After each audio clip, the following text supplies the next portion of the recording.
When will this review come out? You guys ask this question a lot, and even with our product pipeline on display, it still is just a list of incomplete steps. And it certainly only scratches the surface of the many moving parts that go into each and every one of our reviews. So, just what does it take to make a ratings review? Stick around and find out.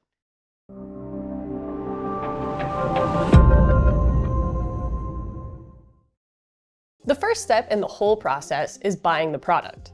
Just like you, we need to buy our own products. We don't accept units from manufacturers ahead of time or have any inside line.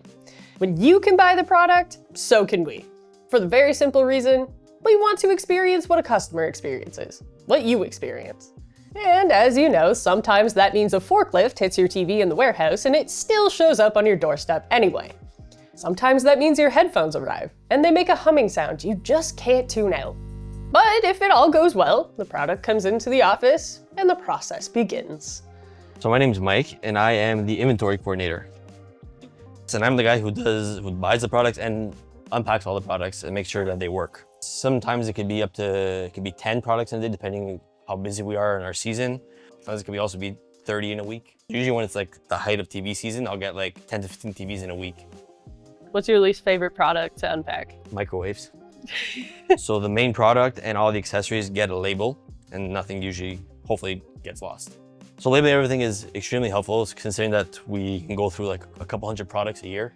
I'm very excited to see how these headphones perform. Now, the next step in our process would be just to put it in our inventory. And then from there, photography is the next team to handle this product. My name is Yannick Kong. I am one of the photographers at Rtings.com. What am I doing right now is shooting the in-the-box picture of the headphone. We're not doing publicity, product photography here. We're just sort of documenting the product's path throughout our testing environment. So we sometimes deviate from the photography methodology when the result sometimes does not reflect real-world appearance, or when we feel that an extra angle could be of value to the users. For example, in this case of the headphones, it comes with a case. Some users might want to see how the product is being stored in the case. So we take this extra photo and we add it in the review, and we make the testers and writers aware of this extra photo. All right,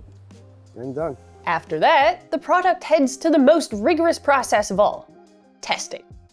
I'm Matthew, and I'm a tech tester here at Rtings.com for the audio team.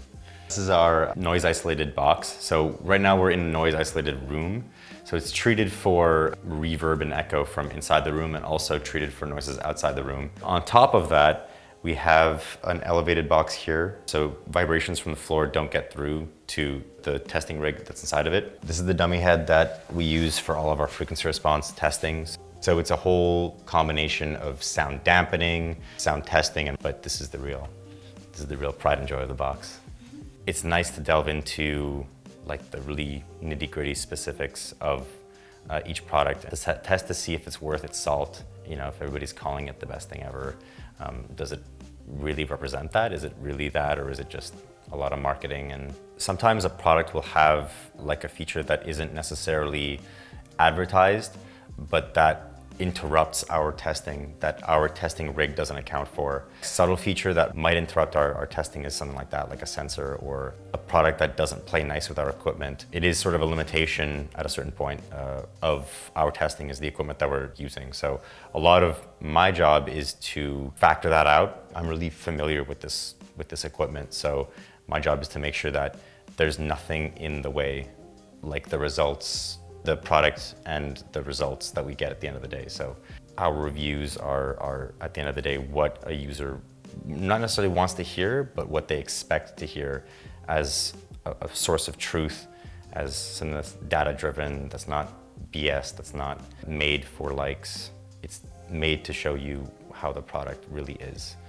At this point, the results are available in early access, so you can get a sense of how the product performs with only measurements, scores, and photos. There's no text yet until the product lands in the hands of the writing team. My name is Vanessa. I'm a writer from Rtings.com, and I've been at the company for maybe 4.5 years.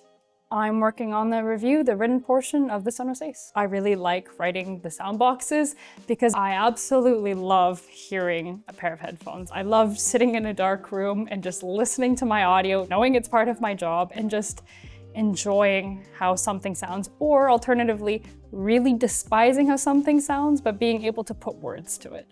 The other thing that I really love is hosting. I really love telling people what makes me excited about a pair of headphones, and I think having the ability to write a script for a product that I've reviewed and then showing up and then saying this to the world, this is fantastic.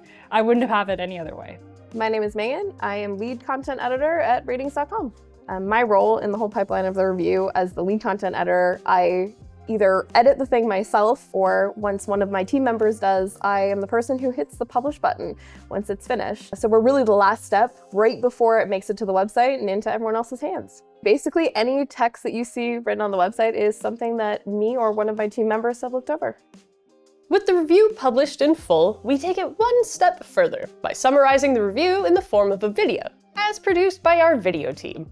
My name is Marco. I am one of the videographers at Rtings.com. My contribution to these videos is really just showing what we do on the website in video form, but also showing the product in action. We try to show every aspect of a product, whether it's good, whether it's bad. If it's well built, we want to show it. If it's flimsy, we want to show it also. It's important for people to not be surprised when they get this product. We do try to show the product for really what it is. I think the challenges of filming an audio video specifically is that audio is not a visual medium. So we do end up showing the actual performance of it through our graphs, through our tests, and then showing the product itself. So you get to see what the product looks like, you get to see it manipulated, and you also get to see how it performs through our test slides. But we're not done just because we hit the publish button on a review or video. You, the folks watching this video or rating our reviews, are a key part of everything we do, from beginning to end, whether you know it or not. From how and what we test to re-verifying our published results if you mention they don't align with your expectations or experience. Whether you leave a comment on YouTube or simply upvote a post in our forums, you are just as much of a part of the pipeline as everyone else. If you like what we do and want to support us, keep on watching our videos, leaving comments, reading our reviews, voting in our product polls, and of course, subscribing to our insider program. Until next time, we're Rtings.com, helping you find the best product for your needs.